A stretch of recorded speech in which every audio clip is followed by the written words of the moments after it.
Okay, so this documentary is about how people's mental health can be affected when they get older. Recently, last Christmas, my family and I went to go visit our grandparents in Ireland because we now live in Australia. I noticed my grandfather wasn't his usual self. He admitted to me he was feeling depressed, and I grew concerned. I wanted to find out more about this, so I went to talk to some people. Could you tell us what can happen to our brain when we get older? Yeah, so that's an awful word, degeneration, that we all have with time.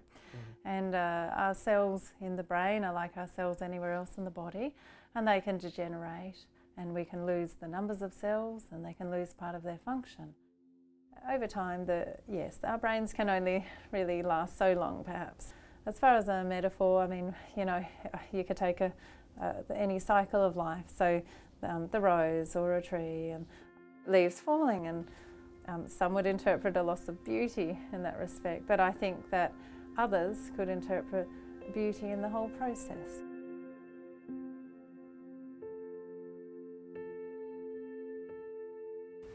We hot to trot? I think we are. Okay. So Jennifer, can you tell us a little bit about yourself? Yeah, sure. I went to university, fell in love with a Chinese fellow, married, and had 3 children. 20 years later, after a divorce and my children grown up, I studied at university and became a senior teacher. Don Maynard. I was a writer and editor for many years in Australia and overseas. I've been an actor and a pianist. I'm giving a recital of piano music here in the big O'Kane Centre on the 100-year-old grand piano in a couple of weeks' time. I'm practicing for that at the moment. Can you tell us a bit of how you and Newton met? Yes, well, Newton was a friend of my brother's. They went to school together.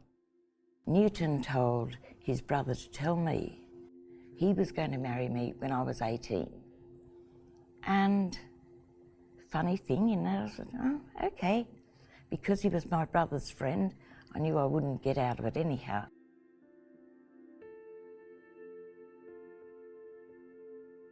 I would say that mood can often affect the older person's ability to socialise.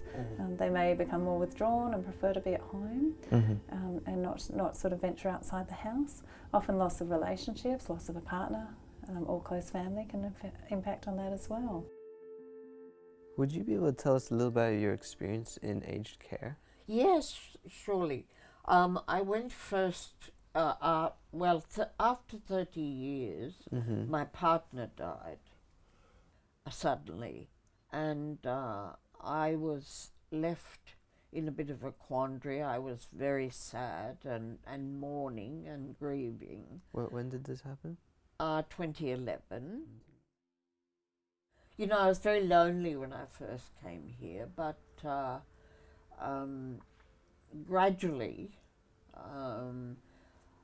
I sought people out. I mean, I have a belief that if you feel lonely, then you seek out somebody who needs you. Want to know how I got here? Yes, that would be fantastic. Well, I always had problems with addiction. My mental problems were addiction problems. First of all with alcohol, and I stopped drinking alcohol entirely, absolutely, 36 years ago, and beginning of 82, when I was already in my mid-40s. I'm now 81, and but then I continued over the years, although I kept well in various 12-step fellowships that I go to. I became addicted to opioid tablets through my own fault entirely. I mean, I just twisted the GP's arm to give me more and more. And I got very sick in the head. And 2 years ago, I was admitted to a psych ward In that hospital, in their interviewing room with the psychiatrist, there was a piano. And I said, oh, I used to play the piano. And they said, oh, why don't you try it? Well, I couldn't play a note. Nothing came back at all. Whether it's addiction or other illnesses such as depression or anxiety. Yes, well, of course, with addiction I had depression. Yes. And they had given me antidepressants for quite a few years. But there's a mishmash of terrible tablets, you know. It wasn't going to do me any good at all. My mind was locked in and locked out. I wouldn't go out of my flat. I wasn't answering to any calls. I kept the blinds closed. I felt poor me, you know, nobody likes me anymore, nobody wants me anymore. Although so many family and friends were terribly concerned about me. Yeah. And they could see that I was deteriorating. It's amazing that somebody pulled me out of that, got me into hospital and care. When was Newton diagnosed with dementia? In 2013. Mm-hmm. How far along is his dementia? It's pretty bad now. Yeah. Yes, he was forgetting things all the time Yeah. and doing things that he would never have done. When he was diagnosed, did he realize, and how did he feel? No, we didn't tell him. You didn't tell him? We as a family knew the easiest way to get along is not to bring up anything that would worry him. Yeah. I mean, our son did that, and Newton happened? didn't talk to him for about 15 years. Are there people that he's forgotten and doesn't recognize anymore? Today he was saying to me, oh, I think we should go up and see Peter. That's his brother that he loved, that lived up in Townsville. He's been dead now. Peter's been dead. He was only 52 when he died. And he'd forgotten. So he's forgotten. He said, come on, he said, I'm sick of being here. And when I told him, I said, oh, Peter's died, remember. And how did And he he started, feel? he started crying. When people get older, they start to slow down, they retire, they do less things than they normally do, they socialize less. What effect does that have on our brains? Yeah, so we do know that social activity is a complex function that the brain has to perform. Even walking is a complicated function of the brain.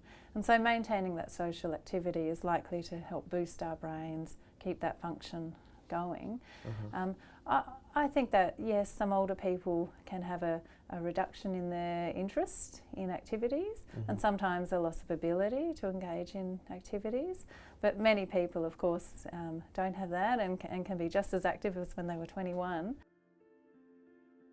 Are there any approaches you have that you use to keep yourself active mentally?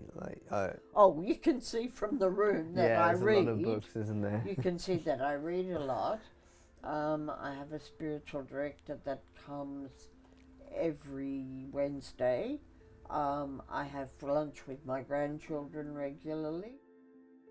So my journey's been a long one, but I can recommend to people certainly that these years we have now are a gift, and we can be meaningful and useful. Do you feel like some people, when they do retire at an older age, that they feel that like the drastic change from retiring and sort of just slowing down? Some people think, dreadful, nobody wants to see me anymore. That's not the case. You have to get out and continue to make friends, new friends, and keep the old friends. Also, And thinking and working with others, yeah, Yes, not just thinking about myself all the time. definitely. But I'm here and I enjoy life and I live a day at a time.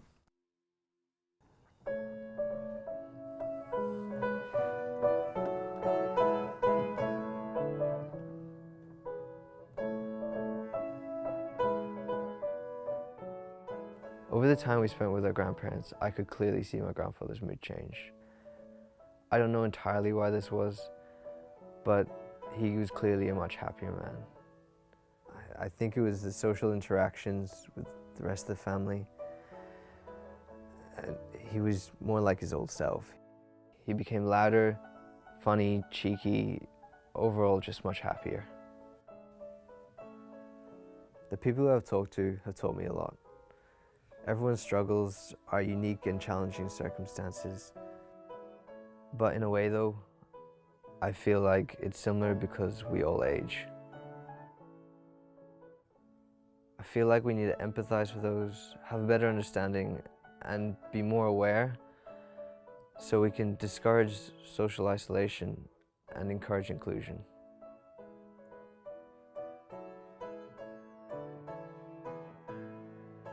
Love you, Grandpa.